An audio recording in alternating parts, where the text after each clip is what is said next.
Que bênção, maravilha! Queremos abençoar a sua vida ricamente nesse dia, que você possa experimentar mais tanto dessa presença maravilhosa do Santo Espírito de Deus na sua vida. E onde você estiver, a graça e o favor do Senhor esteja com você todo dia. Amém? Você crê nisso? Você recebe aí? Em nome de Jesus? Amém. Então, seja assim para você hoje. No nome de Jesus, eu tenho certeza que hoje o tema que nós temos e vamos abordar vai ser uma bênção. No nome de Jesus, não é assim, pastor Rogerinho? Com certeza. Bom dia para você, que o Senhor possa te abençoar e que o Senhor possa realmente fazer você florescer. Né? Amém. É muito interessante quando Ele nos planta e Ele não só nos planta, como Ele também promove o crescimento. E esse crescimento é para que possamos florescer e frutificar. Então eu hoje quero que você se veja florescendo, né? Se ver florescendo significa os frutos logo vêm. E creia nessa expectativa, nessa esperança dos frutos que daqui a pouco você já poderá colher. Amém. Em nome de Jesus. Pastor Guerra. Te abençoo nesse dia com toda sorte de bênçãos espirituais nas regiões celestiais. Que a unção do Senhor esteja sobre a sua vida. Te abençoo em nome de Jesus. Amém. Glória a Deus. E você pode participar, interagir conosco através do nosso WhatsApp, que é o 984029756. Você pode, então, enviar sua mensagem, seu pedido de oração, não é? No nome de Jesus, é uma bênção quando você pode participar e interagir conosco, viu? Então, esteja atento aí, ok? Anota aí direitinho, pega um papelzinho, pega uma caneta para você anotar as referências. Eu sei que o tema de hoje vai ser impactante no seu coração, não é isso, pastor Guerra? Com certeza, hoje nós vamos falar o papel do deserto. Uau! Lucas 4, 1 e 2 fala assim: Jesus, cheio do Espírito Santo, voltou do Jordão e foi guiado pelo mesmo Espírito no deserto. Durante 40 dias, sendo tentado pelo diabo, nada comeu naqueles dias, ao fim das quais teve fome. O papel do deserto na preparação de uma pessoa não pode ser subestimado. Ambos, Mateus e Lucas, registram o período em que Jesus passou no deserto antes de iniciar seu ministério.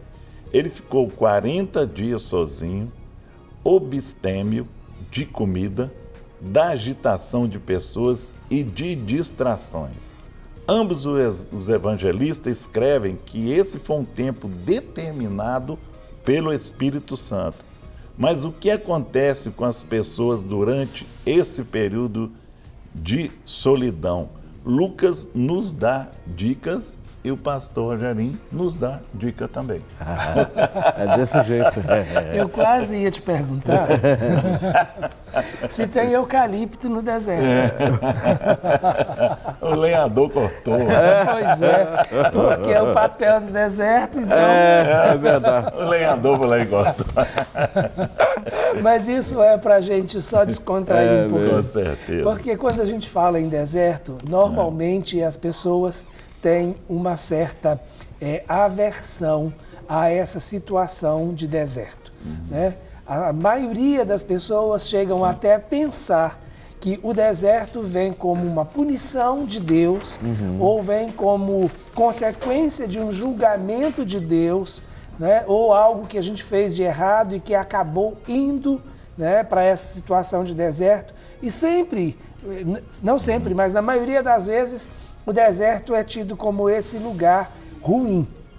Mas há um papel extremamente importante, como o Guerra acabou de dizer, na nossa relação, até mesmo com Deus e no nosso entendimento conosco mesmo. Nesse momento de isolamento que nós vivenciamos no deserto. Né? E é interessante ressaltar, Guerra, porque você comenta que tanto Mateus quanto Lucas, né? Porque são os dois evangelhos que trazem essa ida para Jesus, de Jesus para o deserto. E os dois, eles são muito claros quando dizem que, né, ou escrevem que ele foi conduzido ao deserto pelo Espírito de Deus. Então, é muito interessante porque essa condução, ela é algo que é feita pelo Espírito. E assim como o Espírito determina o tempo da ida, é Ele quem determina o tempo da volta, ou da saída de lá. Né?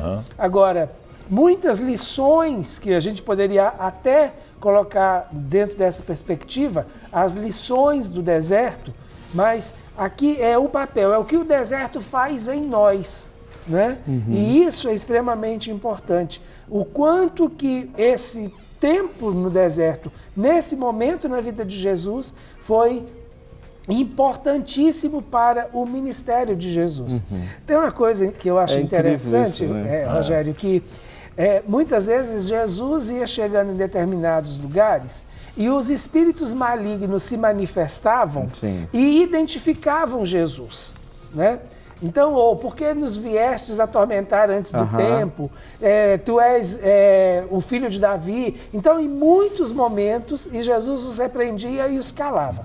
A pergunta interessante é, de onde que esses espíritos demoníacos passaram a ter essa revelação e esse conhecimento através da pessoa de Jesus? É verdade. Então, eu creio que isso foi guerras intensas travadas nesses 40 dias no deserto, onde Jesus se deu, inclusive, a conhecer a todos os demônios e ao principal deles, que foi o próprio diabo, não em pessoa, mas o próprio diabo apareceu para ali fazer com que Jesus fosse tentado, né? Mas o nosso foco hoje não é a tentação, nós já fizemos um programa a respeito da tentação, o nosso foco hoje é a questão do deserto, e se você está passando por um destes, creia que há um tempo determinado para sair, tá certo? O deserto não é o nosso lugar, então ele não é permanente. Ou você está no meio dele, ou está saindo, né? Não é? Ou entrando no meio ou saindo. Eu estou preferindo estar saindo, sinal de que eu já aprendi o que tinha que aprender. Em nome de Jesus. Não dá, não. Espera. Tem que estar saindo, né? Olha só, nós temos aqui a participação da DDD 77. A paz, pastores, aqui é o presbítero Márcio. Eu estou em São Félix da Bahia. E faço parte da igreja Ministério Resgatando Vidas. Curto muito o seu programa. Bênção, obrigado, viu, meu querido? Obrigado, Márcio, pelo carinho e estar nos acompanhando aí. Para nós é motivo de muita alegria, viu? E satisfação. Ok, nós temos aqui mais uma participação.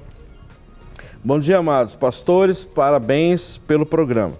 Aprendo muito com essas explicações da Palavra de Deus. É a Jane de Currais Novos, lá no Rio Grande do Norte, né?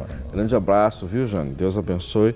Obrigado aí por você estar acompanhando o nosso programa, em nome de Jesus. Olha, nós temos aqui na questão do papel do deserto, nós reconhecemos que Deus nos conduz para períodos de crescimento, não de gratificações. Então, automaticamente o deserto vai crescer, né?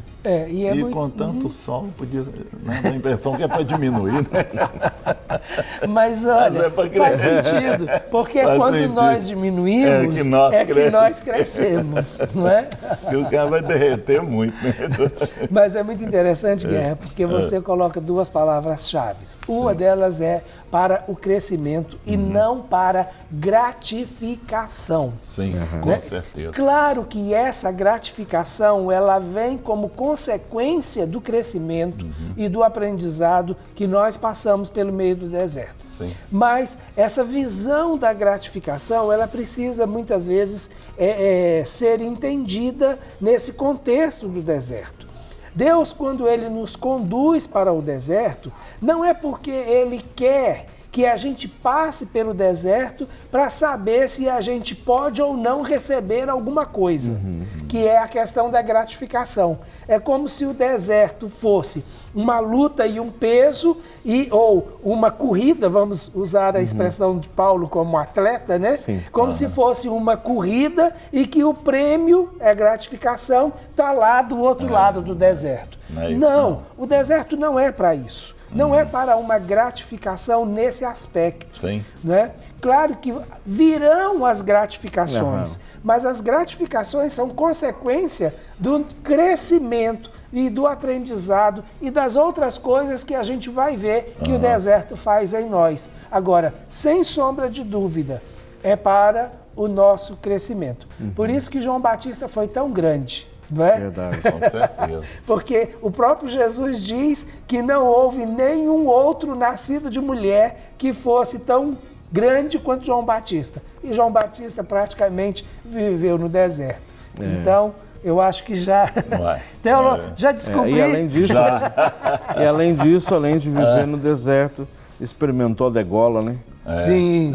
Nossa. Para que ele não crescesse tanto, cortaram um pedaço, né? Um pedaço dele, não está crescendo. Só para a gente poder baixar, né? É bom. Menos. DDD 79, olá pastores, paz para todos, peço oração para que as portas se abram, pois estou sem emprego, sem trabalho. Meu nome é José de Jesus, ele mora lá em Salgado, em Sergipe. Ok, querido. Obrigado pela sua companhia, viu? E estar aqui conosco. Também temos aqui uma outra participação, DDD 63. Bom dia, eu sou a Janaína, de Peixe, lá em Tocantins. Ela já participou aqui conosco, né, outras vezes. Que bênção, viu? Ore pela minha família, por favor. Nós vamos orar assim aqui no final do programa, tá joia? Bênção. Vamos lá, Guerra. Olha, nós temos aqui, isso aqui é uma questão até muito perigosa.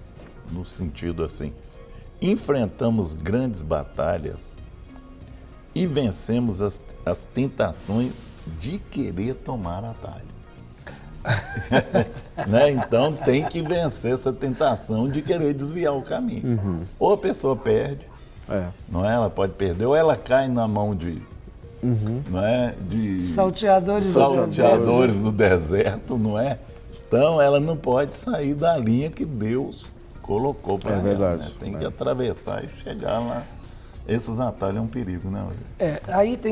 De novo, Guerra, duas coisas interessantes. A primeira são as grandes batalhas. Sim, e com certeza. olha, não adianta fugir das grandes batalhas que o Senhor coloca a você. Se você acha que a luta está muito grande e a batalha é muito grande, você pode ter certeza que junto com a batalha, o Senhor abriu as portas do arsenal dele para disponibilizar as armas dele para você. E ele não te abandona na batalha, porque ele é o Senhor dos exércitos. Amém. A batalha é dele. Então, uma coisa interessante que a gente precisa entender, Guerra, é que há guerras, há batalhas nesse deserto. Com certeza. E a batalha maior que eu creio no deserto é a batalha que nós travamos com a gente mesmo. Né? Porque ali, como você já falou na introdução, é um período de isolamento. Então, não tem distrações, não é? Não tem mais ninguém, é só você. Então, a sua luta é contra você e você. Não tem nada, não tem... E com relação aos atalhos, o deserto, eu não sei se você já teve a experiência de estar no deserto. Eu já tive a experiência de estar em mais de uma vez num deserto. Então, há determinado momento que você olha para todas as direções e elas parecem ser a mesma coisa. Então, não há nenhuma perspectiva de atalhos. Primeiro é que você não consegue identificar muitas vezes nem qual é a estrada. Né?